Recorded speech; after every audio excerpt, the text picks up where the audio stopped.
میرے نبی نے خبر دی پانی کیوں بفرتا ہے، سیلاب کیوں آتے ہیں، بارشیں بے قابو کیوں ہوتی ہیں۔ علم تر ان اللہ یزجی صحابہ، دیکھتے نہیں ہو بادلوں کو تو اللہ ہانکتا ہے، ثم یؤلف بینہ، پھر ان کو جوڑتا ہے، ثم یجعلہ رقاما، پھر ان کو پہاڑ بنا کے اوپر لے جاتا ہے۔ فتر الودق یخرج من خلالہ، کبھی رحمت کی آتی ہے، کبھی مطر عذاب کی بارش ہے، غیث رحمت کی بارش ہے، یہ عذاب کی بارشیں ہیں، نیچے سیلاب ہے، اوپر سے بارش ہے۔ میں ابھی خیمہ بستی سے ہو کے آ رہا ہوں، غوث پور سے، جہاں ہماری فاؤنڈیشن نے اللہ کے فضل سے وہاں 130 خیمے لگائے ہیں، اور ان کو 3 وقت ہم کھانا دے رہی ہے ہماری فاؤنڈیشن، ناشتہ فجر کا، دوپہر کا کھانا، رات کا کھانا، ان کے جانوروں کا چارہ، ان کے لیے ٹوائلٹ بنا کے دیے ہیں، ان کے جانوروں کے لیے بڑا نلکا لگایا ہے پانی پلانے کے لیے، ایک کیمپ قائم کیا ہے میڈیکل، کوئی بیمار ہو جائے تو اس کے علاج کے لیے۔ یہ تو ہوا میلاد۔ یہ کیا میلاد ہے؟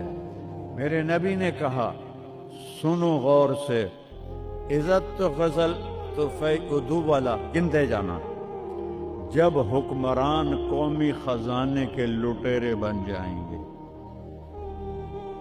کوئی اللہ سے ڈرنے والا تو کوئی نظر ہی نہیں آتا ہے۔ عزت تو خزل فیعدو والا، جب قومی خزانہ بادشاہوں کی ملکیت بن جائے گا،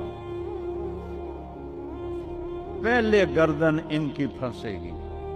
والامانت مغنما، جس کو کوئی امانت سپرد کی جائے گی عہدہ، وہ اس عہدے سے پیسہ بنانا شروع کر دے گا۔